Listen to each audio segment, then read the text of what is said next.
Hello everyone. आज की class में आप सभी का स्वागत है। हम क्लास 10 मैथ अनसॉल्व पेपर में दो घात समीकरण के जितने प्रश्न हैं सन 2019 से 2025 तक उन सबको हल करेंगे। इसके पहले वाले क्लास में हमने 1 से 7 प्रश्नों तक हल किया था। आज हम 8वें प्रश्न से देखेंगे। क्या है? यदि समीकरण x² प्लस के एक्स प्लस 64 बराबर 0 और x² माइनस 8x प्लस के बराबर 0 वास्तविक मूल रखते हैं तो k का मान बताना है। हमें क्या करना है? k का मान बताना है। हम क्या करेंगे? पहले लिखो x² प्लस के एक्स प्लस 64 बराबर 0। क्या है? बराबर 0। हम क्या करेंगे? इसे अगर इसके जो मूल हैं वास्तविक हैं तो क्या किया जाएगा? b² माइनस 4ac बराबर क्या होगा? किससे बड़ा होगा? 0 से। वास्तविक हैं तो क्या हो जाएगा? ये अब k का धनात्मक मान निकालना है। यहाँ देखो k का मान केवल निकालना होता तो बात अलग थी, लेकिन यहाँ k का धनात्मक मान निकालना है। k का धनात्मक मान निकालना है तो क्या करेंगे?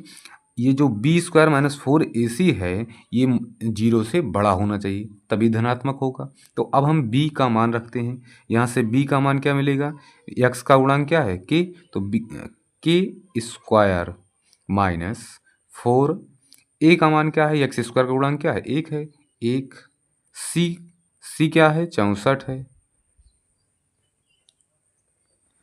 k² बन जाएगा माइनस 64 और 4 का गुणा किया जाएगा। 64 और 4 का गुणा किया जाएगा, आ जाएगा 256, जो कि 0 से बड़ा या बराबर होगा। ये शर्त 0 से बड़ा या बराबर की इसलिए हो रही है क्योंकि इसने कहा है कि जो ये समीकरण दिया गया है ये वास्तविक मूल रखते हैं और हमें k का धनात्मक मान बताना है। तो ये हो गया। अब इसे हम हल करेंगे तो क्या आएगा? k² बराबर k² जो है 256 से के बराबर होगा, ये तो बड़ा होगा। अब k का मान क्या आएगा? 256 का वर्गमूल निकालोगे तो क्या आ जाएगा? 16। तो 16 जो होगा k का कौन सा धनात्मक मान होगा? 16 होगा। क्यों? क्योंकि 16 जो है 0 से बड़ा है। अब हम अगला सवाल देखेंगे क्या कहे इसी में क्या है। अगला दिया गया है x² 8x प्लस के बराबर 0। अब हम यह इसको भी इसी वाले फार्मूले पर रखेंगे। b² माइनस 4c जो होगा 0 से बड़ा। अब b² माइनस 4c का जो भी मान हो वो 0 से बड़ा आना चाहिए। तो क्या हो जाएगा? b का मान इसमें क्या है? माइनस का 8 स्क्वायर हो गया माइनस 4। a का मान क्या है? a का मान है 1।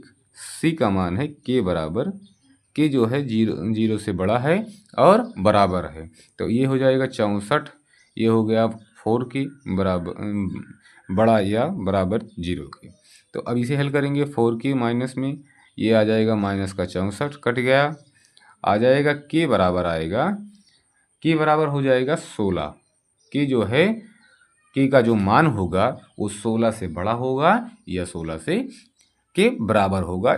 तो इसमें के का जो धनात्मक मान आया है ये 16 है। के क्या है? के का जो धनात्मक मान है वो 16 है। जब भी इस प्रकार का सवाल पूछेगा तो आप यही करिएगा कि कह दे कि वास्तविक मूल रखते हैं और हमें के या यहाँ आपको ए या बी किसी भी प्रकार का दे दिया जाए कि धनात्मक मान निकालो। जब भी धनात्मक मान निकालना होगा ये जो फार्मूला है इसमें 0 से बड़ा होगा या तो बराबर होगा, क्योंकि 0 से छोटा हो जाएगा तो माइनस वाले में चला जाएगा।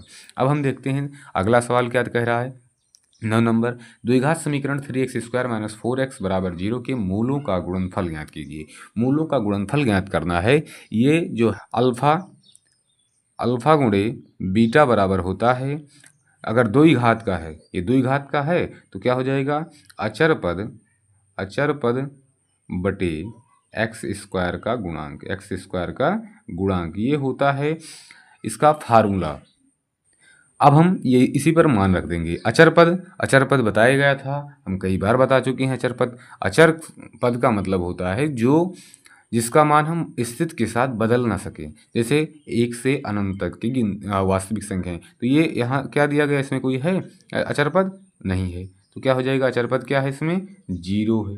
अचर पद क्या है 0, क्योंकि 3x² हो गया माइनस 4x हो गया, दोनों चर संख्याएं हैं तो क्या हो गया यहाँ अचर पद नहीं है, क्योंकि देखो ax² क्या होता है इसका ax² प्लस का bx प्लस का c, ये होता है द्विघात समीकरण का व्यापक रूप बराबर 0, जहाँ a बराबर 0 नहीं होना चाहिए। अब इसमें अचर पद नहीं है तो ए हम मान लेते हैं 0 हो गया। x² का गुणांक क्या है 3 है तो 0/3। अब ये जो है 0/3 हमने एक शार्ट वीडियो इस पर ही बनाया है कि अगर 0/3 मतलब अंश में 0 हो जाता है और हर में क्या है कोई संख्या है तो क्या होगा उसका मान 0 होगा। अभी यही 0 हर में हो जाता, अंश में दूसरा कोई मान होता, कोई वास्तविक संख्या होती तो क्या होता उसका मान इनफाइनाइट हो जाता, ये मान क्या हो जाएगा 0। इसका आंसर भी यही हो गया। ये सवाल आशा करते हैं बहुत अच्छे से समझ आया होगा। अगला सवाल है निर्धारित कीजिए कि द्विघात समीकरण 9x² प्लस 7x माइनस 2 बराबर 0 के मूल वास्तविक हैं। अब मूल वास्तविक हैं तो पहले तो ये जानना है कि मूल वास्तविक होते हैं तो कौन सा फार्मूला लगता है। मूल वास्तविक होने पर d बराबर कौन सा फार्मूला लगता है, d बराबर होता है b² माइनस 4ac। ये विविक्तर का फार्मूला भी है, अगर कहीं कहे कि सवाल में मिल जाए कि विविक्तर ज्ञात कीजिए द्विघात समीकरण दे दे तो यही फार्मूला होता है। अब ये इसमें बताना है कि मूल वास्तविक हैं, ये कह रहा है कि मूल वास्तविक हैं, लेकिन ये यदि ऐसा है अगर हाँ आप सवाल में चेक करना है कि मूल वास्तविक हैं कि नहीं हैं। अगर है तो क्या करना है मूलों के द्विघात समीकरण के द्विघात सूत्र का प्रयोग करके हमें मूल भी ज्ञात करना है। तो पहले हम d का मान निकाल लेते हैं तो क्या आएगा b। अब यहाँ हमने बताया था b निकालने के लिए b क्या होता है जो x का गुणांक हो, x का गुणांक क्या है 7 प्लस में है तो क्या हो गया 7, 7 का स्क्वायर 4 गुणे a का मान क्या है, a का मान इसमें x² का गुणांक 9 है। c क्या है, c -2 है, -2 हल कर दो 49 आएगा, 7 49 ये माइनस प्लस हो गया, 4 दूनी 8, 8 9 कितना होता है 8 9 72 हो जाएगा। अब जब ये हम दोनों जोड़ेंगे 9 और 2 कितना होगा 11, एक लिख दिया गया और 7 4 11 1 12 121 आया। क्या आया 121। डी का जो मान आया है, डी का मान जो आया है कितना आया है 121। अब जो ये डी का मान आया है पहले ये देखो कि 0 से बड़ा है या 0 के से छोटा है क्या है। तो 0 जो d का मान होगा, अगर d का मान 0 से बड़ा आता है क्या होता है d का मान अगर 0 से बड़ा आता है या बराबर आता है तो जो उसके मूल होते हैं मूल वो वास्तविक होते हैं। क्या होते हैं वास्तविक होते हैं। क्या होते हैं वास्तविक होते हैं, जो उसके मूल होते हैं वास्तविक होते हैं। हमें यह बताना था कि मूल वास्तविक हैं तो यस ऐसा है, हाँ मूल वास्तविक हैं ऐसा हुआ। तो क्या करना है मूलों के द्विघात समीकरण का फार्मूला लगा के इसके मूल भी ज्ञात करना है। तो हम फार्मूला लगाएंगे x बराबर हो जाएगा, ये है श्रीधराचार्य का फार्मूला जिसमें -b प्लस माइनस का √b² माइनस 4ac/2a। आप यहाँ जानते होगे b का मान क्या निकला है, b का मान निकला है 7 और प्लस माइनस इसे लगाओ और b² माइनस 4ac अभी निकाले थे 121 निकला था, मान क्या है 9 है। अब ये हल कर लेते हैं -7 प्लस माइनस 121 का वर्गमूल निकलेगा क्या आएगा 11 ग्रहियम 121/9 दूनी 18। ये अब हम अगर प्लस लेंगे तो क्या हो जाएगा -7 + 11 -7 + 11 करेंगे हल करेंगे तो क्या हो जाएगा 11 में से 7 घटेगा आएगा क्या 11 में से 7 जाएगा 4 आ जाएगा प्लस का, क्योंकि बड़े प्लस का चिन्ह है, और /18 या काट सकते हैं 2/9 आएगा। प्लस लेने अब माइनस लेने पर यही माइनस हो जाएगा। बस सवाल समझ में आया होगा आशा करते हैं। क्या है कि इसमें अभी तक हमने 3 सवाल बताए। अगला सवाल देखेंगे सवाल नंबर 11। -5 द्विघात समीकरण 2x² प्लस x - 15 बराबर 0 का एक मूल है और द्विघात समीकरण px² plus x plus k बराबर 0 समान मूल रखता है तो के का मान बताइए। अब इसमें इस बात को हम ज़्यादा ध्यान देंगे कि समान मूल रखता है। समान मूल रखने का मतलब हुआ कि जो है बी स्क्वायर माइनस 4ac बराबर हो जाएगा 0। जो उसका व्युत्कर होगा वो 0 होगा, तभी समान मूल रखेंगे। पहले तो -5 द्विघात समीकरण इस द्विघात समीकरण का एक मूल है। एक मूल है मतलब यक्स का मान हम रख दें। तो अब ये हो जाएगा 2x² प्लस पी एक्स -15 बराबर 0। हमें मान रखना है x बराबर -5, तो गुणे क्या हो जाएगा -5 का स्क्वायर प्लस p गुणे -5 -15 बराबर 0।